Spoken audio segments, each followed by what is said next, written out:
The sky over the target zone was darker than anything I'd ever flown through, thick clouds swallowing what little moonlight tried to break through.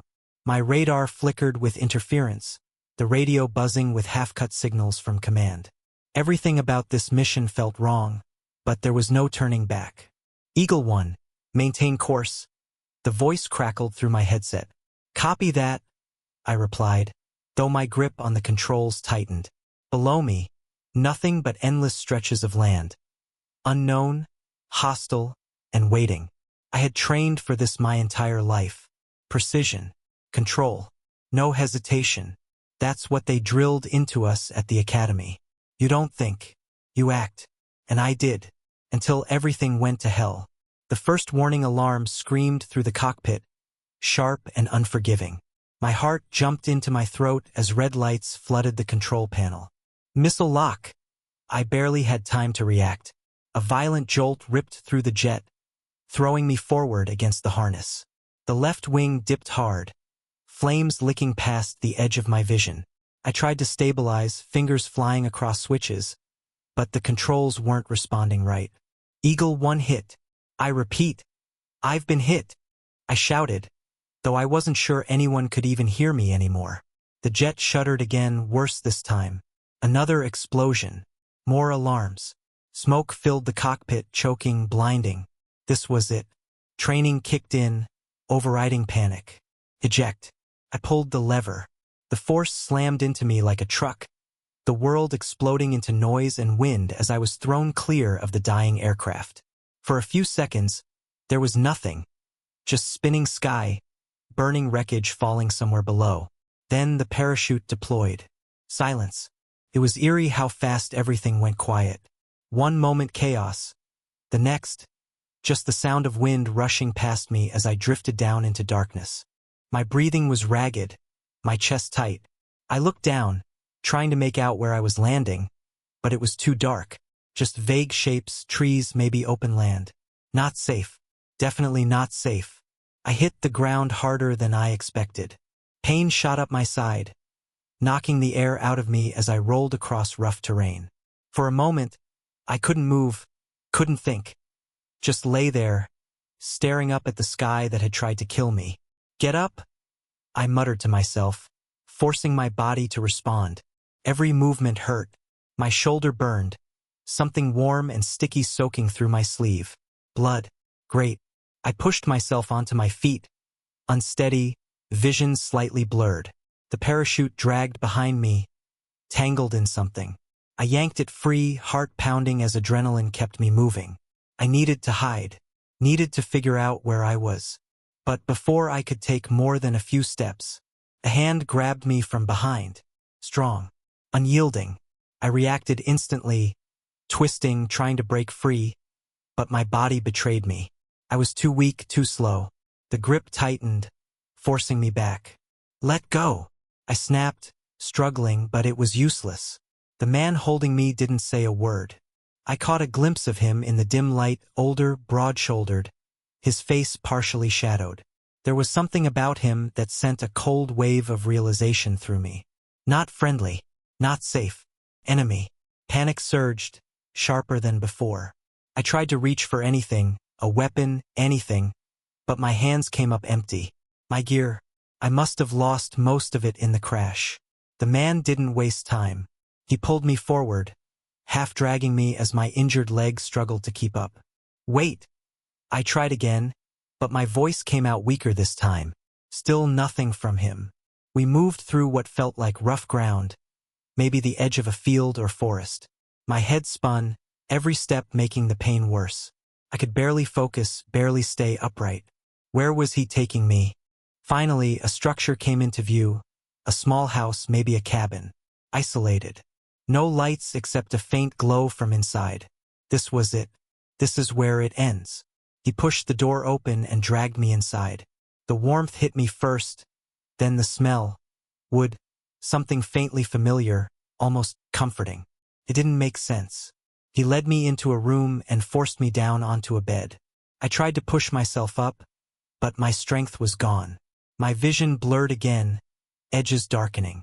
The man moved around quickly, grabbing something, a cloth, Water. I couldn't tell. What are you? I started. But the words died when he grabbed my injured arm. Pain flared as he pulled back the fabric, exposing the wound. I tensed, expecting roughness, but his touch wasn't. It was firm, controlled, but not cruel. He cleaned the wound carefully, ignoring my sharp intake of breath. I watched him, confused, trying to understand. Why wasn't he hurting me? Why wasn't he asking questions? Why wasn't he turning me in? He worked in silence, wrapping the injury with practiced movements. This wasn't new to him. He knew what he was doing. That only made it worse. Why are you helping me? I managed, my voice hoarse. He didn't answer, didn't even look at me. Once he was done, he adjusted the blanket over me, almost gently. The contrast hit me harder than the pain. I stared at him, trying to read something, anything, in his expression. But his face gave nothing away. Just those eyes. Cold, but not entirely. He stood there for a moment, like he was deciding something. Then, without a word, he turned and walked out of the room. The door didn't slam, closed quietly. I lay there, staring at the ceiling, my body heavy, exhaustion pulling me under. None of this made sense. I had been shot down over enemy territory, captured by a man who should have treated me like a threat, or worse, but instead, he cleaned my wounds, covered me with a blanket, let me live. My eyes slowly drifted shut, thoughts blurring together. He's my enemy. The last thing I felt before sleep took me was the faint warmth of the room, and the lingering confusion that refused to leave. So why did he save me? I woke up to the smell of something cooking. For a few seconds, I didn't remember where I was. The bed felt unfamiliar, the ceiling wooden, the air warmer than I expected. Then the pain in my shoulder reminded me of everything at once. The jet, the missile, the crash, the man, the enemy. I tried to sit up, but the moment I moved, pain shot through my arm and side. A quiet groan escaped before I could stop it. Footsteps approached, slow and steady. He appeared in the doorway a moment later, carrying a small bowl and what looked like a cup of water. The older man, same serious face, same unreadable eyes. He looked at me for a moment, then walked in like this was the most normal thing in the world. "You should be in a cell," I muttered, my voice still rough from sleep and dehydration. He didn't respond, just placed the bowl on a small table beside the bed and handed me the water. I hesitated before taking it. I didn't know why. Maybe pride, maybe fear, maybe the strange feeling that I owed him something already. But I was thirsty, so I took it and drank. The water was cool, clean, and I didn't realize how badly I needed it until the cup was empty. He nodded slightly, then pushed the bowl toward me. Soup, I realized. Simple, probably homemade. "You don't talk much, do you?" I said. Still nothing. He pulled a chair closer to the bed and sat down. Then he gently moved my arm, checking the bandage he had wrapped the night before. His hands were rough, like someone who had worked hard his entire life, but the way he handled my injury was careful. Experienced. "You've done this before?" I said quietly, watching him. He paused for a second, then continued adjusting the bandage. Up close, I could see more details now. Gray in his beard, lines on his face that looked less like age and more like years of worry, loss, and silence. He wasn't weak like I first imagined when I heard "old man." He was strong, broad shoulders, steady hands, calm movements. He finished with the bandage and finally looked at me directly. Our eyes met properly for the first time. There was no hatred there, no anger, just something quiet, something tired, something lonely. He stood up again and gestured toward the bowl, clearly telling me to eat. Then he left the room without a word. I sat there for a long moment, staring at the door after he left. "This makes no sense," I whispered to myself. Enemy territory, enemy man. But he was feeding me, treating my wounds, letting me sleep in his bed instead of tying me up. None of this matched the world I knew. Over the next 2 days, a strange routine formed. He would bring food, change my bandage, sometimes leave me alone for hours, sometimes sit quietly in the same room, fixing something, reading something, or just staring out the window. We barely spoke. Not because we couldn't, but because he seemed like the kind of man who had spent years living in silence and didn't feel the need to break it. At first, the silence was uncomfortable. Then it became peaceful. I started noticing small things. The way he always knocked lightly before entering the room, even though it was his house. The way he made sure I had water before he left. The way he adjusted the blanket when he thought I was asleep. No one had taken care of me like this in years. Not since I left home to join the Air Force. Not since life became missions, orders, discipline, and distance. One afternoon, I managed to stand and walk slowly to the window. Outside, there was open land, a few trees, and nothing else for miles. Isolated. Quiet. Almost peaceful. "You live here alone?" I asked when he walked into the room. He looked at me, then slowly nodded once. "That must get lonely." He didn't answer, but something in his expression changed slightly. Not anger. Not sadness exactly. Just a shadow that passed across his face and disappeared again. Later that evening, he was sitting at the table repairing something metal, maybe a tool.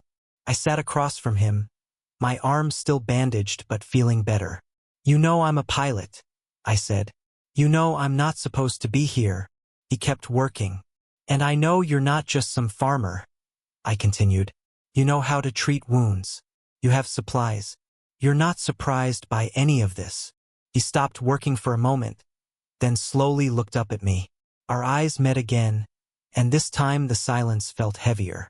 Like there were 1,000 things he could say, but chose not to. Instead, he just said quietly, in slightly rough English, "You were hurt. That was it. Not you are my enemy. Not you are my prisoner. Just you were hurt." I didn't know why, but that sentence stayed in my head the entire night. That night, a storm rolled in. Heavy rain hit the roof, wind howling outside the cabin. The power went out for a while, leaving only a small lantern lighting the room. I was sitting on the bed, unable to sleep, listening to the storm. He was sitting on a chair near the wall, arms resting on his knees, staring at the floor like he was lost in old memories. The lantern light made everything softer, quieter, more intimate. "Why didn't you turn me in?"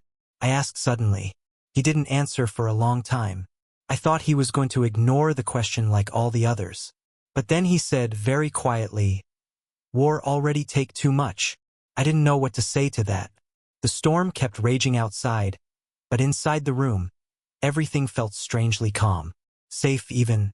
At some point, I tried to stand and nearly lost my balance.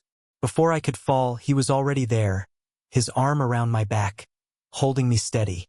For a moment, we were very close, closer than we had ever been. I could feel how strong he was, how steady his grip was, how careful he was not to hurt my injured shoulder. Our eyes met again, and this time neither of us looked away immediately. There was something in that moment I couldn't explain. Something that had nothing to do with war, countries, or enemies. Something human. He helped me sit back down on the bed, but his hand stayed on my arm for a second longer than necessary. Not tight, not forceful, just there. Then he slowly pulled his hand away and stepped back. Neither of us said anything after that. But that was the moment I realized something that made everything even more complicated. I wasn't just starting to trust him. I was starting to feel something I definitely wasn't supposed to feel for the man who was supposed to be my enemy. I woke up in the middle of the night with the strange feeling that something had changed. The room was dark, the storm from earlier gone, replaced by a deep, heavy silence. For a moment I just lay there, staring at the ceiling, listening to the quiet house around me. My shoulder still hurt, but it was better now. Strong enough to move, strong enough to leave. That thought had been sitting in the back of my mind all day. You can leave now. You can find a road, a radio, anything. You can go back. But every time I thought about leaving, I saw his face in my mind. The way he changed my bandages. The way he made food and left it near me without saying anything. The way he caught me when I almost fell. It didn't make sense. None of this did.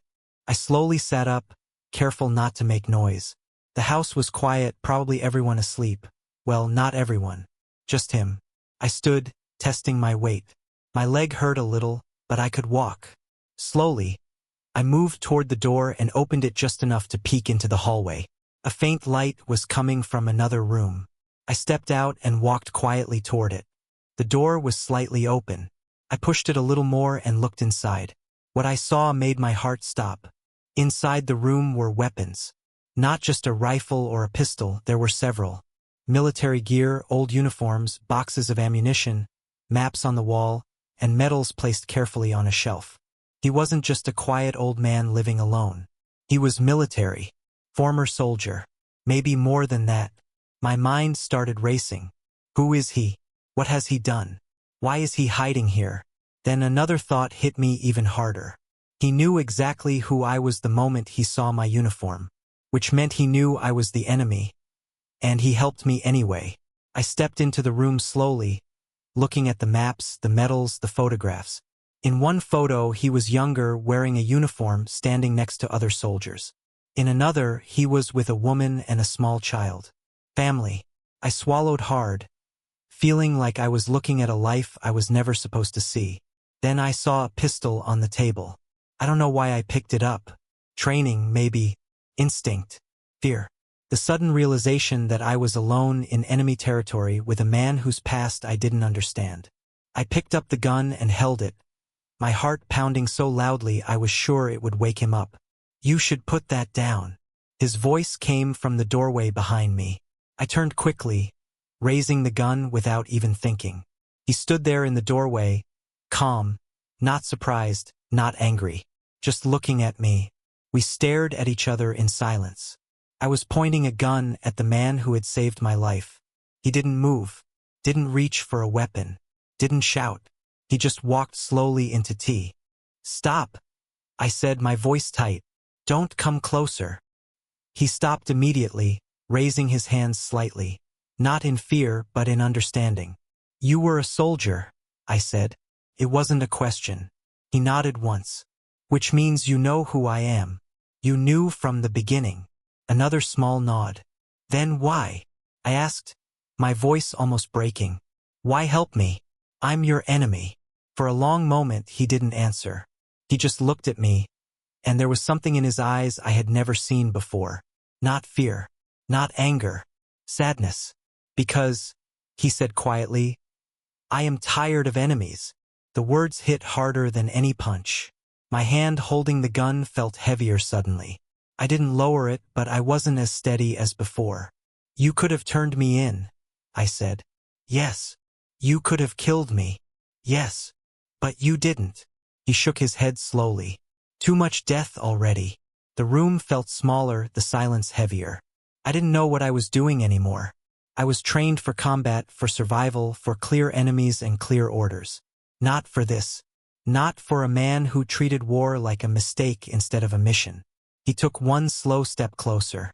I tightened my grip on the gun, but I didn't tell him to stop this time. He took another step, then another, until he was standing right in front of me. Close enough that I could see every line on his face, every scar, every year he had lived through. "If you want to go," he said quietly, "you can go." Then he did something I never expected. He gently reached forward, took the gun from my hand without force, and placed it back on the table. Then he looked at me for a long moment, like he was trying to decide something very important. Before I could say anything, he pulled me into a hug. I froze. Every instinct told me to push him away, to step back, to create distance, but I didn't move.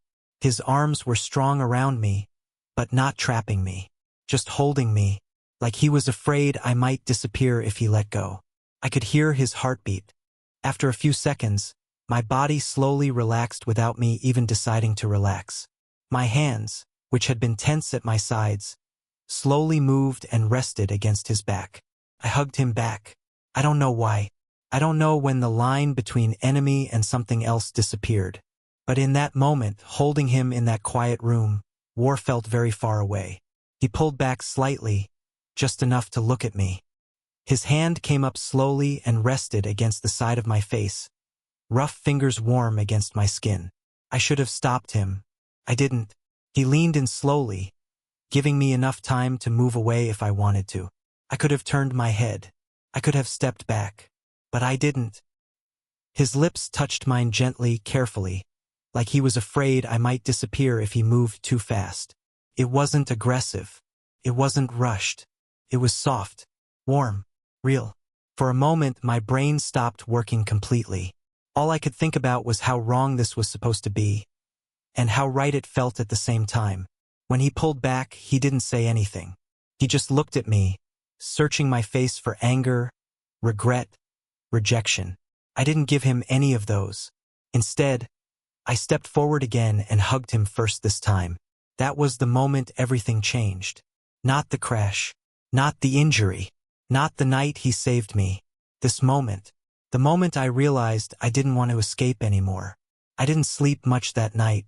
After everything that had happened, sleep felt impossible. I lay in bed staring at the ceiling, replaying every moment in my head. The crash, the days in his house, the silence, the way he looked at me, the hug, the kiss. None of this was supposed to happen. I was a pilot, a soldier. I had a country, a base, a life waiting for me somewhere beyond these fields and forests. There were people who probably thought I was dead. There were officers who would call me a hero if I made it back. So why did the idea of leaving feel like losing something instead of being saved? I heard movement outside and got up slowly, walking to the window. The sun was just starting to rise, painting the sky in soft orange and pale blue. The land around the house looked peaceful, almost beautiful, like war had never existed at all. He was outside, near a small wooden fence, fixing something with slow, careful movements. Like every other thing he did, he wasn't in a hurry. He lived like time didn't control him anymore. I watched him for a long moment before going outside. The morning air was cold, but fresh. He noticed me and looked up, a little surprised to see me standing without support now. "You should rest," he said quietly. "I'm fine," I replied. "Thanks to you." He nodded once and went back to fixing the fence. For a few minutes, we stood there in silence again, the same comfortable silence we had shared for days. Then I heard it, a distant helicopter, very far away, but clear enough. Rescue. My heart started beating faster immediately. Instinct, training, hope, fear. Everything hit me at once. He heard it too. I saw his hands stop moving. He didn't look at me right away. He just stood there, very still, listening to the sound getting closer and then slowly fading again in another direction. They were searching, looking for me. He finally turned his head and looked at me. There was no anger in his eyes, no fear, just something quiet and sad, like he already knew what was going to happen. "You go back now," he said softly. It wasn't a question. I didn't answer.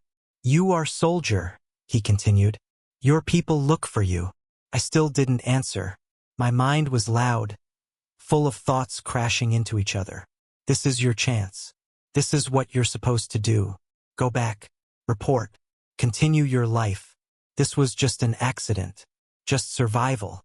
But when I looked at him standing there, alone in front of that small house, I felt something in my chest tighten. "Do you want me to go?" I asked quietly. He didn't answer immediately. He looked down at the ground for a long moment, then back at me. "I want you alive," he said. "Were you alive is your choice." That sentence hit me harder than anything else he had said since I met him. He wasn't trying to keep me. He wasn't asking me to stay. He was giving me a choice. No orders, no war, no sides, just a choice. I turned and walked a few steps away, looking out across the open land. Somewhere out there were roads, towns, radios, soldiers, my old life. Behind me was a small wooden house, and a man who had saved my life, fed me, taken care of me, and never once treated me like an enemy. I thought about the base, the noise, the missions, the empty barracks rooms, the feeling of being surrounded by people but still alone. Then I thought about this house, the silence, the slow evenings, the way he always left a cup of water near my bed, the way he fixed my bandages without saying a word, the way he looked at me like I was a person, not a soldier. I realized something in that moment that scared me more than the crash. I didn't want to go back. Not because I was afraid, but because for the first time in a long time, I felt like I belonged somewhere. I turned around and walked back toward him. He was still standing in the same place like he hadn't moved at all. "The helicopter will come back," he said quietly. "You should be ready." I stopped right in front of him. "I'm not going back," I said. He looked at me, not understanding at first. "I'm not going back," I repeated. "I'm not calling them. I'm not leaving." He stared at me for a long time, like he was trying to make sure he heard me correctly. "You stay here," he said slowly. "You cannot go home again." I nodded. "I know. You cannot be soldier again." "I know. You life change." I took a deep breath. "It already changed the moment you pulled me out of that field." He didn't say anything after that. He just looked at me, and for the first time since I met him, I saw something clear in his eyes. Not sadness. Not loneliness. Hope. "You saved my life," I continued quietly. "But you did more than that. You gave me peace. You gave me a place where I'm not just a pilot or a weapon or a uniform." I stepped a little closer to him. "You gave me a home." For a moment, neither of us moved. Then he reached out slowly, like he was still afraid I might change my mind and disappear. His hand rested on my shoulder, careful of the injury that was still healing. "You are sure?" he asked quietly. I nodded. "I went to fight an enemy," I said, looking straight into his eyes. "But I found the only person who ever made me want to stop fighting." He pulled me into a hug again, but this time it felt different. Not like he was afraid to lose me, but like he was finally allowing himself to keep something he thought he had lost a long time ago. We stood there for a long time, just holding each other in the quiet morning, the sound of war far away, the world suddenly very small and very simple. Months later, the house didn't feel like his house anymore. Felt like ours. We fixed the fence together, cooked together, sat outside in the evenings watching the sun disappear behind the fields. Sometimes we talked, sometimes we didn't. We didn't need to. The war continued somewhere far away, on radios and in news we rarely listened to. It felt like another world, another life that belonged to someone else. Sometimes I would look at the sky when I heard a distant jet and wonder what my old squadron was doing, where my life would have gone if that missile had missed.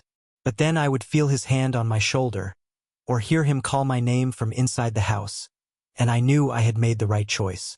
I went to war to fight an enemy, but instead, I found the man who taught me that sometimes the bravest thing a soldier can do is stop fighting and choose love instead.